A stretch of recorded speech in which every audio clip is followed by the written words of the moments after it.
yassir li amri wahlul 'uqdatam min lisani yafqahu qawli.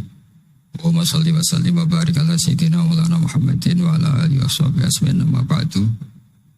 Yang sangat saya hormati Bapak Wakil Presiden Profesor Dr.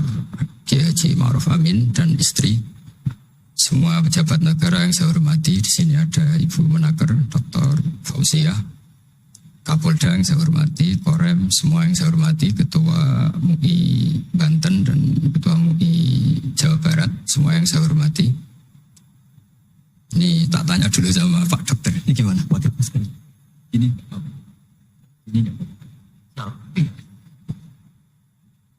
Bismillahirrahmanirrahim. Saya syukur sekali diberi kesempatan sowan sama Kiai Ma'ruf, karena beliau juga mustasar kami di PBNU, dulu mimpin sebagai Rois Am dan dekat sekali dengan guru saya Kiai Haji Maimun Zubair. Terakhir ke sana sama Kiai ya, Kiai Ma'ruf ya, sama-sama banyak Kiai di acara Mbah Mun. Saya akan matur tidak banyak, tapi saya pastikan semua itu berdasar naskah yang ditulis Syekh Nawawi. Saya cerita yang serius itu 3, yang rileks 3. Di dulu itu lama itu ya rileks. Di antara tulisan Syekh Nawawi, saya ini termasuk pengagum Kiai Nawawi karena Kiai Maimun, putra Kiai Zubair itu saking senangnya Kiai Nawawi itu naskahnya itu banyak tentang Syekh Nawawi. Dan saya termasuk zuriyah kudus, saya masih keluarga dengan Raden Asnawi, masih keluarga karena sama-sama zuriyah dari Mbah Asnawi Sepuh.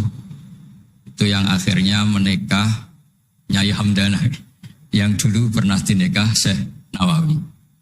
Terus Nyai Hamdana itu dulu dengan Syekh Nawawi punya putri namanya Zuhroh. Setelah dengan Raden Asnawi punya anak dinamai Zuhri. Punya zuriyah, ada yang namanya Kiai Minan, Kiai Ni'am, terus punya anak-anak. Di antaranya Kiai Hafid yang jadi menantu keluarga Saran. Saya kalau boleh cerita, saya ini khatam Tafsir Munir itu 3 kali. Dulu ngaji di Sarang 2 kali. Terus belajar sendiri. Terus mentakriri. Takriri itu beri catatan-catatan yang untuk meneguhkan satu rilis ya, atau satu tag atau satu ibarat yang diinginkan Syekh Nawawi. Saya beri beberapa contoh dan ini dipraktekkan di Indonesia. Orang Indonesia itu mesti hafal Fatihah dan semuanya merasa pintar. Itu ya barokahnya Syekh Nawawi, karena kata Syekh Nawawi itu semua Quran dikumpulkan di Fatihah. Fatihah itu dikumpulkan di Bismillah. Nah, Bismillah itu dikumpulkan di Ba. Baknya saja masih dikorting di titiknya saja. Jadi kalau orang bisa titik itu sudah menguasai satu Quran. Karena pikirannya Syekh Nawawi itu semua Quran itu menerangkan tauhid, dan tauhid itu dimulai dari ba. Ba itu bi kana makana wa bi yakunu ma yakun. Jadi karena saya, kata Allah, yang ada menjadi ada, yang enggak ada juga menjadi akan ada kalau Allah menghendaki wujud. Sehingga dulu Syekh Nawawi itu sudah sukses membuat pikiran kita itu rileks. Kalau nggak bisa Quran semuanya ya Fatihah. Kalau Fatihah nggak bisa ya baca Bismillah. Setidaknya orang Islam itu nggak boleh tercerabut dari Quran. Sehingga saya kalau baca teks-teksnya Syekh Nawawi itu punya pengaruh besar di cara pandang kiai-kiai Indonesia. Di antara yang paling monumental, dan setelah ini saya akan tidak menambahi juga tidak mengurangi, adalah Syekh Nawawi cara menganalisis surat Ar-Rum. Di Indonesia itu menerima faham beragama, tapi tidak menerima faham ateis. Itu dulu zaman Rasulullah SAW sugeng, itu ada kekuatan besar yaitu Romawi dan Persia.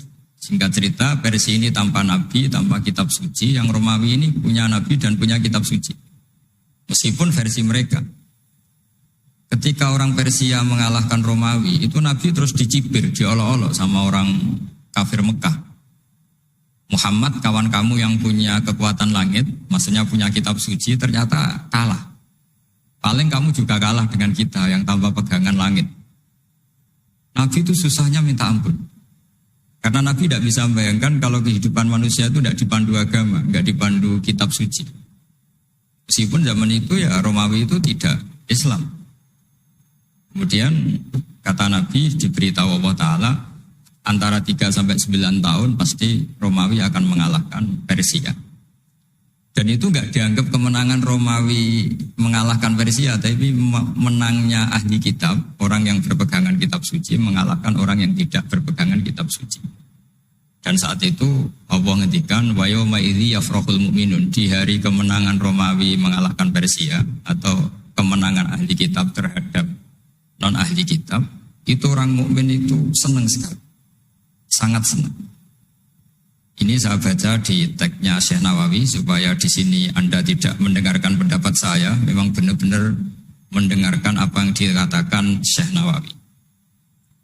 Saya baca tidak ya niru-niru Kiai Ma'ruf. Tadi beliau masih ngendikan secara fasih, ngendikan usul fikih, kaidah fikih, karena ilmu beliau dengan kita ini bersanad yang sama. Dulu Mbah Mun ngaji Mbah Karim yang ngaji Mbah Hasyim. Jadi Mbah Hasyim ngaji Syekh Muhammad Khalil. Kalau saya lewat sanad kudus ya diantaranya saya lewat Syekh Nawawi Al-Bantani. Nanti saya baca beberapa sanad Syekh Nawawi. Kata Syekh Nawawi Al-Bantani, beliau ngendikan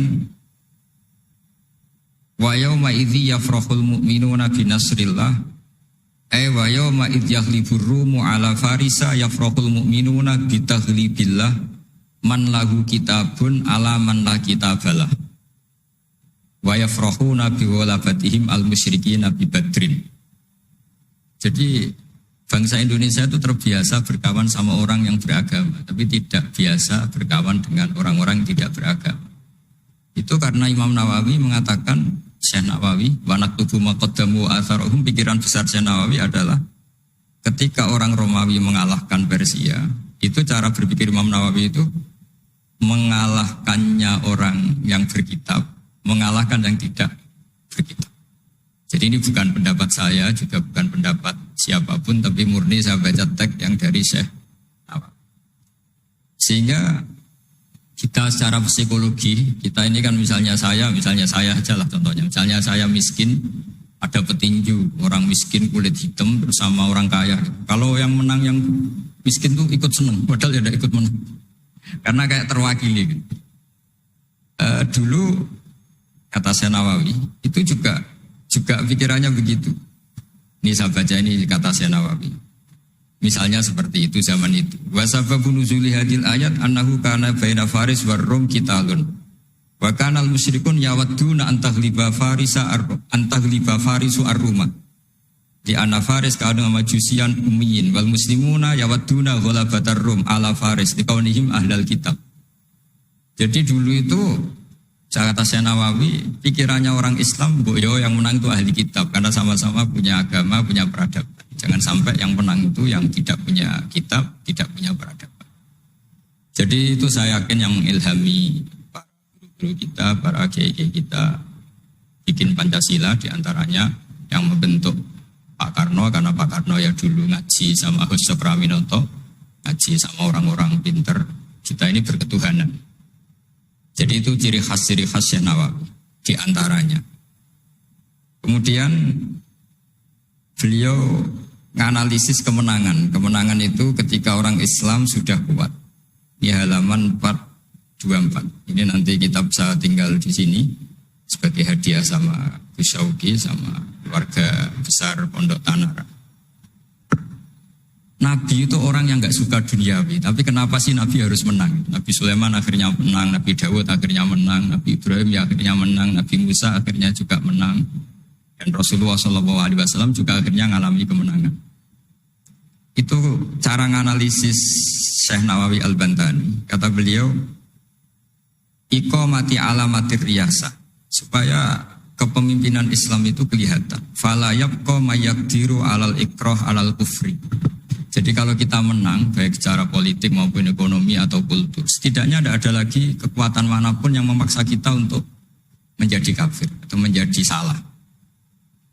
Kita tahu misalnya di beberapa negara di Eropa, barokahnya orang Islam kaya, ya pemain bola dulu tuh kalau puasa susahnya bukan main. Gara-gara klubnya dibeli umat Islam itu, malah cari tukang adzan di stadion itu, karena yang punya sudah orang Islam. Itu contoh kekuatan ekonomi. Dulu kita mungkin ngalami pengajian tuh kayak apa susahnya. Sekarang ketika banyak orang-orang yang dari dunia kiai cakep, ya, sekarang ya nyaman. Jadi di antara alamatnya tamkinu hadaddin adalah wala yumakkinanna lahum dinahumul ladzi tadallahum wa la yubaddilannahum min ba'di khaufihim amna. Ciri utamanya adalah tamkin fil ard. Merasa beragama itu nyaman, tidak ada yang ganggu. Itu zaman itu Senawi sudah menganalisis kenapa sih Nabi harus menang. Kata beliau supaya la yabqa mayaqdiru alal ikrah alal kufri. Ini tafsir di ayat wa yahdiyaka siratan mustaqima ketika Syekh Nawawi menerangkan kenapa Nabi harus menang di halaman 424 surat Al-Fatih. Jadi itu sisi-sisi betapa Syekh Nawawi itu luar biasa. Terus menyangkut kiblat. Dulu ramai sekali di Indonesia kalau kiblat harus presisi betul, harus ditertibkan betul. Tapi ternyata masjidnya para wali dan para orang-orang soleh itu ya kayaknya asal madep mulon itu ada yang komentar itu kenanya Afrika atau Mesir entahlah. Tapi Imam Syekh Nawawi zaman itu ngendikan setelah beliau cerita presisi, beliau ahli falak. Saya tahu banyak keahlian beliau falak karena saya punya kitab gurunya Syekh Nawawi. Namanya Syiarus Salikin, itu karangan guru beliau, Syekh Abdus Somad. Itu kata beliau selain menukil pentingnya presisi kiblat, tapi beliau tetap menukil itu ngutip Waruwiya an Ibni Abbasin annahu qala al-baitu qiblatun li ahlil masjid wal masjid qiblatun li ahlil haram wal haram qiblatun li ahlil masyriq wal maghrib. Wa hadza qaulu Malik. Jadi karena orang Jawa itu rata-rata kiai itu mesti baca tafsir Munir sehingga ya dianggap enteng saja. Ya sudahlah pokoknya kira-kira madhep mulon itu. Karena kalau masjid dipresisikan detail, nanti pertanyaannya juga yang sudah mati-mati harus dipresisikan karena wajib madhep kiblat itu tidak hanya sholat tapi juga orang yang sudah meninggal itu bisa ribet itu. Ya kalau yang mbahnya wali jenazahnya masih utuh, kalau yang enggak wali kan sekliwat itu karena sudah enggak ada bentuknya. Makanya dulu ada guyonannya kiai mau dipindah itu utuhnya enggak boleh. Jangan, kalau mbah saya wali saya keren, jasadnya utuh. Kalau mbah saya enggak wali.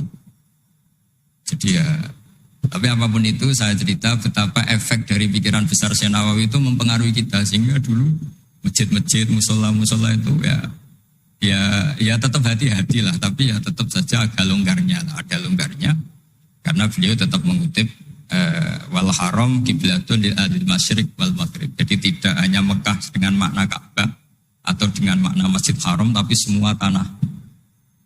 Dan itu bisa 25 atau 20 kilo persegi. Kemudian ini biar benar-benar halnya Syekh Nawawi. Jadi saya tidak cerita pikiran saya, tapi murni cerita Syekh Nawawi, murni cerita Syekh Nawawi. Saya punya naskah banyak karena memang saya nekuni betul. Saya khatam, kalau enggak 3 kali saya khatam tafsir Munir. Ketika beliau menafsirkan fa inna hizballahi humul ghalibun. Ini favorit saya di Syekh Nawawi. Pasukan Allah itu pasti menang, ya. Pasukan Allah itu pasti menang. Tapi beliau dengan unik menjelaskan, ya ini supaya benar-benar Syekh Nawawi ya, tidak menambahkan, tidak mengurangi. Di halaman 278. Jadi ngaji pakai kitab itu untungnya 2. 1 mengutip, 2 terus gak usah mikir gitu. Jadi baru saya mikir nanti salah di depan Pak Wapres, di depan orang-orang pinter malah sakit atau goblok gitu. Tadi kalau nukil kan aman. Paling salah baca. Kayaknya enggak lah, saya pernah ngaji 3 kali. Kayaknya enggak. Tapi kalau misalnya salah itu apa-apa. Bismillahirrahmanirrahim. Fa inna hizballahi humul ghalibun. Kata Syekh Nawawi, wa may yattakhidum saterusé terus hum al-ghalibuna ala a'daihim bil hujjah. Fa innaha mustamirratun abadan. Amma bisolah wa daulah faqad digulabun. Ini termasuk yang unik dari Syekh. Kata beliau, Islam itu akan selalu menang secara argumentatif. Bahwa ada sekolah perbandingan agama, bahwa ada kajian agama. Asal yang dikaji Islam ya, bukan orangnya. Kalau orangnya ya macam-macam. Itu pasti argumentasinya itu meyakinkan. Karena hujjah bahwa Allah itu satu. Bahwa kita harus berakhlak, kita harus meninggalkan narkoba, harus meninggalkan perzinahan. Itu argumentasinya mantap. Secara uluhiyah mantap, secara sosial juga mantap. Tapi kalau secara kekuatan politik mungkin akan selalu ada meskipun inginnya kita tidak ada. Orang-orang Islam yang minoritas di negaranya atau dengan tanda kutip tertindas di negaranya. Zaman itu Senawi sudah ngendikan yang pasti menang itu bil hujjah fa innaha mustamirratun abadan. Ini di halaman 278. Amma bisollah wa daulah faqad yuhlatun. Kalau kekuatan struktural negara atau politik atau ekonomi, ya namanya hukum sosial ya kadang kalah. Dan itu dibuktikan secara lahir. Dulu Rasulullah itu pernah kalah di perang Uhud secara lahir. Ya karena itu fisik. Tapi kalau argumentasi logika Islam itu tetap kul falillahil hujjatul baligh. Logika Islam adalah logika yang kelima. Saya kalau didatangi beberapa dosen dari Jogja, saya sering cerita. Logika Islam yang paling kelima itu diantaranya saya sering memberi contoh. Ini misalnya saya megang kertas, ini besi. Pasti orang itu bilang besi sama kertas itu kuat besi. Tapi Anda salah. Secara materi memang besi lebih kuat ketimbang kertas. Tapi masalahnya yang mengendalikan saya ingin menghancurkan besi sementara ingin menyimpan kertas. Artinya Islam itu mengajarkan kita itu kabeh biadillah. Apa artinya besi kalau di bawah rencana dihancurkan? Apa lemahnya kertas ketika rencananya diabadikan? Ini pentingnya Islam. Artinya apa? Ketika Islam bilang al-amru biadillah, itu tidak bisa ditawar. Meskipun apapun kekuatannya tetap menang Allah. Seperti tadi, saya megang besi sama megang kertas. Orang tak tanya pasti bilang kuat besi. Tapi kata saya, Anda keliru. Karena saya punya rencana menghancurkan besi, mengabadikan kertas. Artinya Islam itu mengajari tadi seperti yang dikatakan Kiai Ma'ruf la haula wala quwata illa billah. Apapun ilmu kita harus digarisbawahi secara materi kuat besi, secara materi kertas lebih rentan. Tapi harus ditambahin, tapi hakikatnya terserah yang mengendalikan. Dan di sini Islam mensifati Allah biyadihi malakutu kulli syai'. Ya terserah Allah. Jadi teori la haula wala quwata illa billah itu tidak perlu diperbandingkan atau diperbenturkan dengan teori usaha. Kalau ada penyakit ya kita usaha. Ada di kitab Ihya, di kitab Dawa itu diterangkan Nabi Musa itu pernah sakit karena beliau merasa dekat sama Allah itu gak berobat, tambah sakit, tambah dikasih nasihat. Para dokter tetap gak mau berobat. Akhirnya Allah sendiri yang ngasih tahu, udah kamu berobat saja. Bukankah terserah jenengan Gusti? Terus kata Allah, apa kamu mau bilang saya bikin sesuatu itu tidak ada gunanya? Masa Allah bikin jahe ditanya, apa betul Gusti ini menghasilkan badan? Saya tidak tahu. Saya bikin juga enggak jelas. Kan enggak mungkin seperti itu. Tetap kata Allah, fa'aina adu hikmati. Lalu hikmah saya bikin sesuatu dengan fungsi tertentu, lalu gunanya apa? Kalau semuanya tidak ada gunanya. Semenjak itu Nabi Musa percaya atau mau ikhtiar dengan obat. Tapi obat saja tidak cukup. Tetap al-amru biyadillah. Saya sering kalau ngaji bilang, kita takut COVID, ternyata nyuwun sewu mati kita kecelakaan. Kita takut penyakit tertentu membunuh, ternyata mati kita kesetrum listrik. Tetap kita butuh tawakal. Meskipun bersamaan dengan itu tetap ada usaha melawan COVID, ingin menghilangkan penyakit-penyakit itu. Tapi tetap al-amru biyadillah. Sehingga ada keserasian syariat dan keserasian hakikat. Tapi saya pastikan Syekh Nawawi ini memang luar biasa. Jadi beliau menghentikan banyak hal yang menurut saya itu luar biasa. Jadi saya mengkaji tafsir Munir itu di antara khas-khas beliau adalah beliau bisa cerita tentang tentang kekuatan Allah Ta'ala dengan cara yang rileks. Kemudian kenapa kiai-kiai Indonesia itu ngadepi orang fasik itu tenang, tidak langsung antipati seakan-akan fasik selamanya. Yang soleh juga tidak jumawa seakan-akan soleh sampai mati. Karena kata saya Nawawi itu ketika menafsirkan wa yu'adzibal munafiqina insya'a aw yatub. Namanya hukum sosial sudah saja yang sekarang fasik suatu saat soleh, yang sedang soleh suatu saat fasik. Karena Allah itu bisa saja merubah. Orang munafik yang kayak apa biadabnya, kayak apa salahnya, itu Allah ketika cerita tentang dirinya wa yu'adzibal munafiqina insya'a. Allah ya bisa saja menyiksa orang munafik insya'a. Tapi tetap ada kemungkinan aw yatuba atau Allah memberi tobat. Nah barokahnya itu kadang-kadang kita sebagai KNU itu dikritik gak jelas. Ya kita memang gak mungkin jelas, memang potensinya ya yang sedang soleh ya bisa salah, yang sedang fasik ya bisa benar kan. Karena al-amru biyadillah.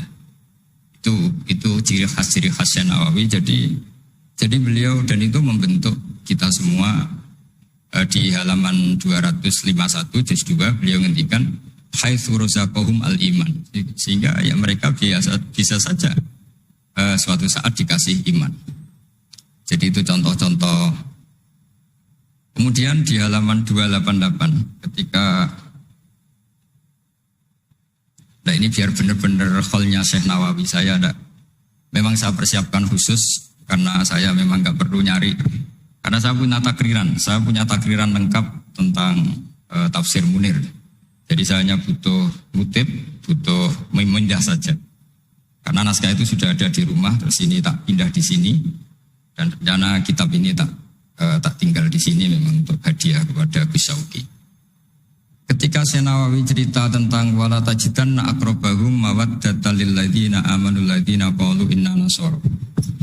Jadi suatu saat di komunitas yang kamu adepin itu kamu akan menemukan orang yang alyan. Alyan itu lebih rileks, lebih ya cara bahasa sekarang mungkin lebih simpati.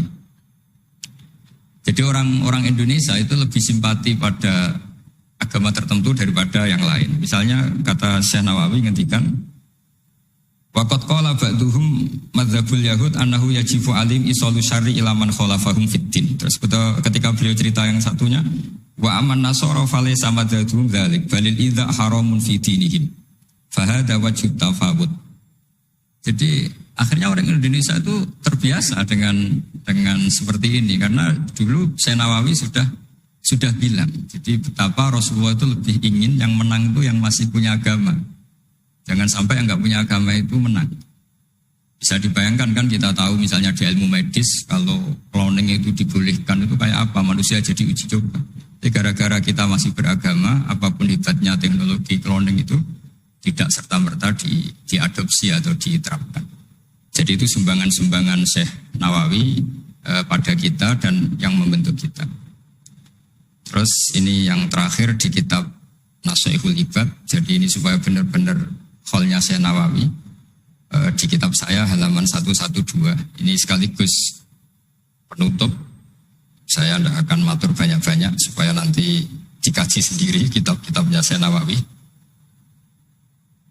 Suatu saat orang yang tukang fitnah ya atau yang suka mungkin kalau sekarang suka gosip atau apalah atau yang suka bikin berita yang enggak benar. Itu Syekh Nawawi menambahkan ini kitab Nashihul Ibad itu karangannya Ibnu Hajar Al-Asqalani. Ibnu Hajar Al-Asqalani itu gurunya Syekh Zakaria Al-Ansori. Jadi Syekh Zakaria Al-Ansori itu orang yang begitu alim alama sampai digelari Syekhul Islam. Itu beliau pinter itu karena bingung. Pernah ditanya, "Ya Syekh, kenapa Anda sepinter itu?" Syekh Zakaria Al-Ansori itu punya guru namanya Ibnu Hajar Al-Asqalani. Beliau punya murid namanya Ibnu Hajar Al-Haytami. Jadi kalau mau setoran itu ya sinau karena gurunya alim. Dulu kalau setoran sama guru itu muridnya yang baca, qorok itu alas Syekh. Jadi dulu saya baca tafsir Munir itu nyemak sampai khatam, terus saya baca ya sampai khatam. Makanya saya ini alhamdulillah tahu banyak tentang tafsir Munir. Karena saya pernah ngaji istimak khatam, terus saya yang baca juga khatam, terus saya belajar juga khatam. Jadi semoga ini bentuk penghormatan saya pada Syekh Nawawi itu sudah puluhan tahun yang lalu dan alhamdulillah sekarang punya kesempatan bisa hormat soalnya Syekh Nawawi.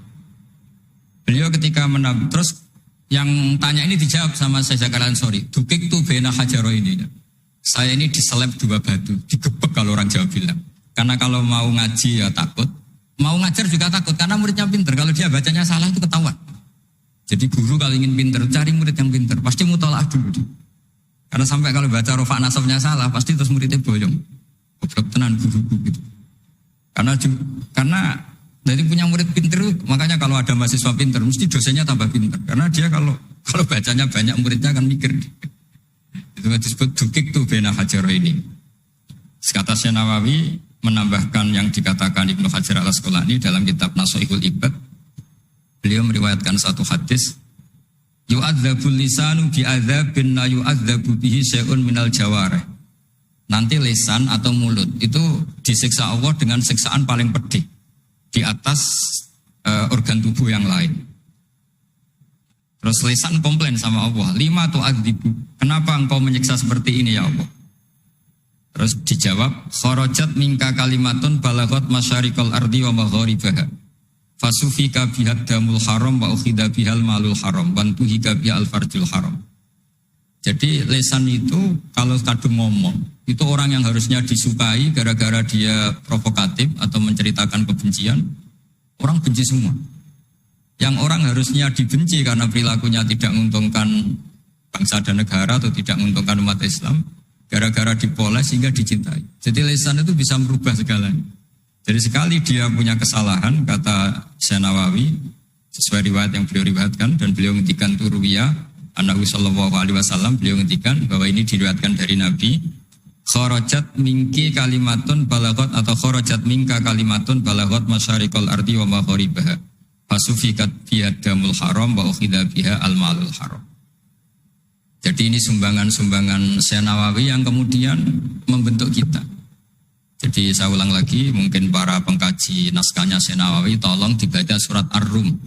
Surat Ar-Rum itu dulu Nabi itu masih belum kuat, masih di Mekah, dihimpit kekuatan besar, yaitu kekuatan Romawi dan Persia. Dan yang Romawi ahli kitab, yang Persia non ahli kitab. Dan orang musyrik itu non ahli kitab, jadi tidak berkitab. Ternyata Nabi ketika orang Faris menang, Nabi dicibir sama orang-orang musyrik bahwa nasib Anda yang katanya punya kekuatan langit, pasti nasibnya sama dengan Romawi.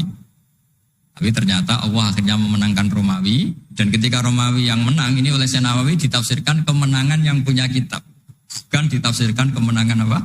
Romawi, tapi kemenangan yang berpegangan kitab itu lebih menyenangkan bagi umat Islam. Karena bagaimanapun yang punya kitab ini jauh lebih berperadaban, lebih beretika.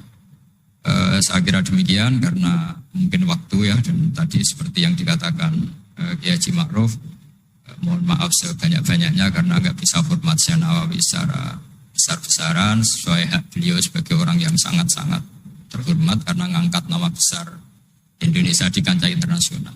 Terakhir saya tutup kata Mbah Maimun itu, ketika Andalusia kalah, padahal dulu melahirkan pengarang-pengarang kitab besar kayak Imam Qurtubi, Ibnu Malik, itu kata Mbah Mun, digai ganti Indonesia katanya. Kata Allah itu enggak ridho kalau orang Islam di belahan sana kalah kecuali ada penggantinya. Katanya penggantinya itu Indonesia, kata beliau. Buktinya kita tidak berbahasa ibu Arab, tapi banyak melahirkan pengarang-pengarang kitab dengan al-fasohah fi nihayatil ulya. Karangannya Syekh Nawawi, Syekh Mahfud At-Turmusi itu punya tingkat fasohah yang setingkat bahasa aslinya. Makanya ada Syekh Khotib Minangkabau itu namanya Muhammad. Dia orang Indonesia, orang Minangkabau. Tapi ketika dipek mantu orang Arab dicibir. Kamu kok punya menantu orang Ajam? Orang Ajam itu dianggap gak bisa ngomong. Beliau secara spontan gak dikasih tahu, disuruh khutbah. Ternyata beliau takallama bilisanin fasih wa bikalamin fasih wa bikalamin baligh. Akhirnya orang-orang Mekah itu kagum semua. Makanya terus dapat gelar Muhammad Khotib. Jadi dia Khotib itu gelar karena ini ajamiyun min ahli Jawa atau min ahli Indonesia yang bisa menghentikan bahasa Arab secara apa? Fasih. Jadi semenjak itu terus ada gerbong besar setelah Syekh Nawawi itu banyak lah, ada Abbas Soleh Darat, ada Syekhona Khalil, terus Top Kos Ania, ada Syekh Mahfud, macam-macam, terus Top Kos Alisa, ada Mbah Hashim, ada Mbah Wahab, ada Raden Asnawi dan seterusnya dan seterusnya.